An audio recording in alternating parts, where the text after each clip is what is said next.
Peace and blessings, my frequency hoppers. Peace and blessings. I'm Goddess Imani, and today's frequency of the day is joy. This frequency is also known as the sacred play frequency. So I first learned about play as an adult from Goddess Elisa. One day we were talking, and I think I was complaining about something. I think maybe just feeling burnt out from work, and because during that time, this was years ago, I used to work a whole lot. And under normal circumstances, I enjoyed working a lot. I had always worked a lot.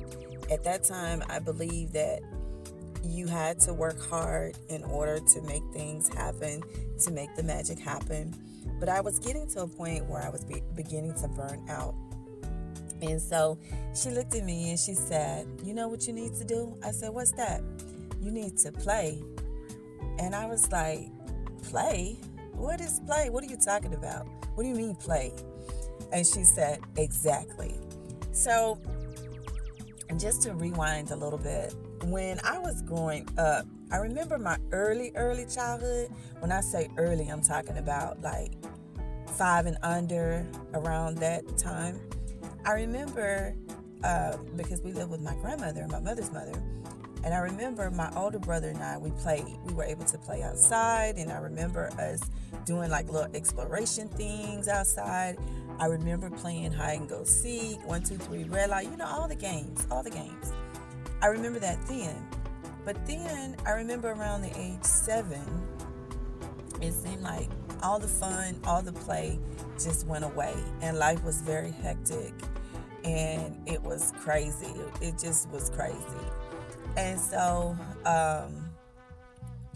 I remember then, like by age 9, I remember cooking on a gas stove.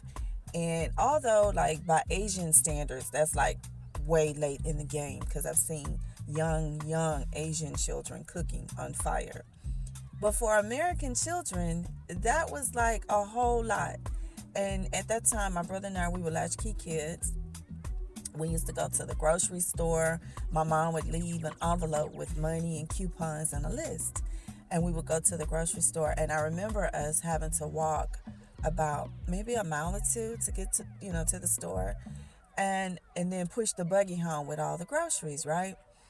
And so life wasn't, as a child for me, there wasn't a lot of play after age 7 on up. It wasn't a lot of play.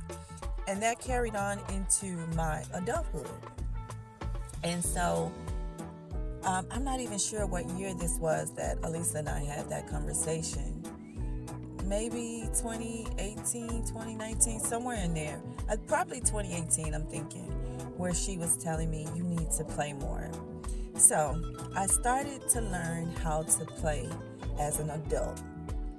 This took time, but I eventually discovered the sacred play frequency, and that is the frequency of the day I'm going to share with you. So the sacred play frequency is the vibration that lifts your spirit, it lightens your heart, it reminds you that life is about joy, thriving, laughing, creating. Life is about savoring the beauty of the moment.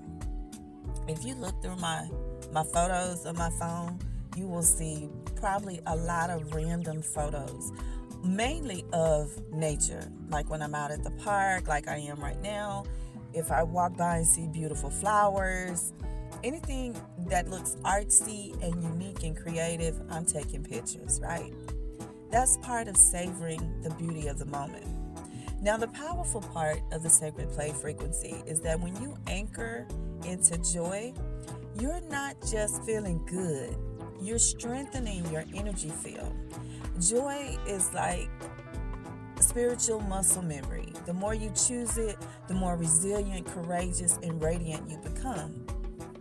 Think of joy as sunlight. It shines, nourishes, strengthens, and heals everything it touches. The sacred play frequency transforms small sparks of happiness into a deep well of strength that you can draw from, especially in challenging times. So how do you tune into this sacred play frequency? Well, the first thing you want to do is just pause for a moment. Always pause, right?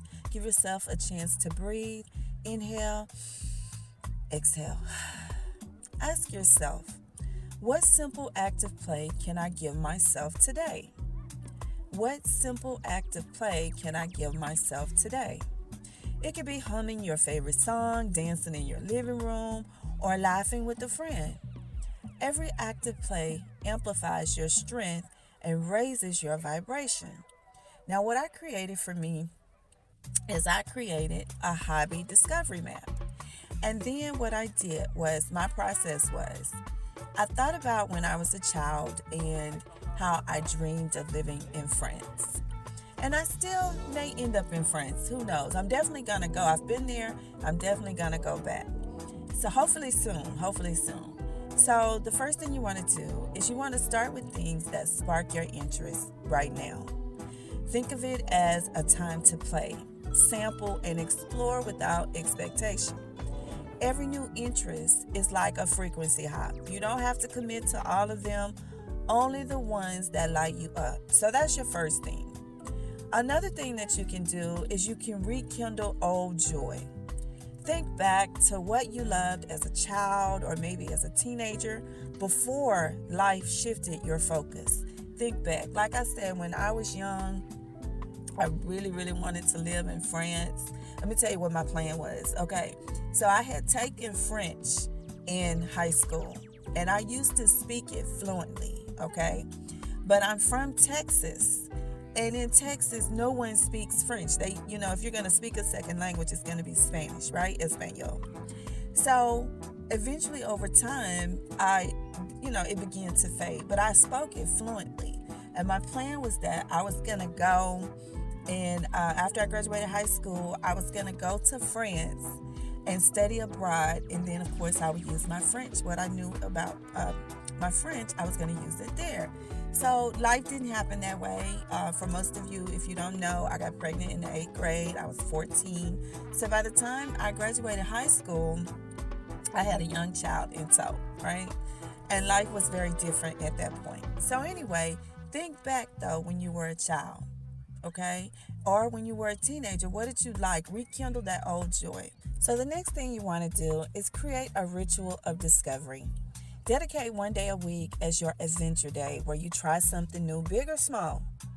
Look for free events in your community, like the museums, the art galleries, the artsy area of town. Those are things that I would do, right?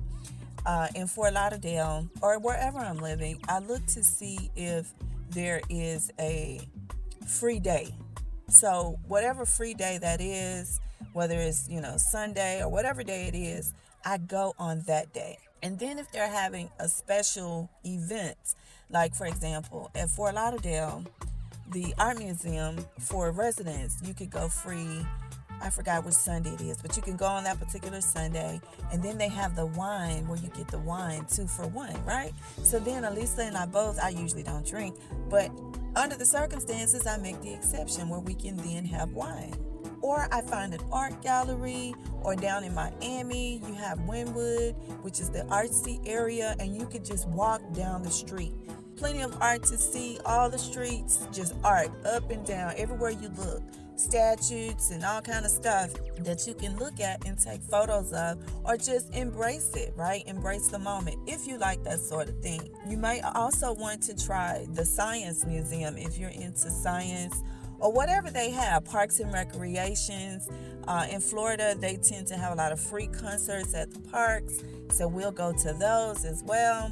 So just take a look around and see what they have, but it's a way to designate yourself an adventure day, right? Then you want to learn something new. Conduct micro experiments. Instead of committing long term, try one small step.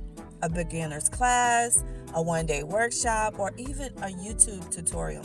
Okay, you guys, so when I was growing up as a child, my mom was super religious, like fanatically religious. So everything was a sin. We couldn't wear makeup. We couldn't do anything, right? No fun at all. After I had my children, my daughters, my youngest daughter and I, when she was a teen, we used to get on YouTube and we used to watch makeup videos. Now, it was girls on there like 12 years old teaching me. I was an adult, but they were teaching me how to make BB cream. All you got to do is take your favorite shade of your foundation. For those of you who don't know, take your favorite shade of foundation and mix a little bit of that with your favorite face cream. Mix those two together and just put it on your face. It's going to turn into a BB cream, right? That saves money. Plus, it's your exact shade that you would normally wear anyway. My gift to you. So that's one thing that you can do. Some things that you can do. You can also get on meetup.com. I use them. And you can find events in your local area. Or if you're traveling, as you travel, you can use the app to find events in that area. So you still can find things to go do. Another website that you can use that I use is Eventbrite. Eventbrite also have events on there. Now, both sites, they have paid events, but they also have a lot of free stuff that you can do too. So I highly recommend that you start with the free stuff just to get your feet wet, right? And then you can learn something new. So today, I highly recommend that you hop into the sacred play frequency. Let joy flow, let laughter rise, and watch how it transforms into unshakable strength within you. And if you'd like to explore this frequency further, visit me at spiritualfrequencyhopping.com. That is spiritualfrequencyhopping.com.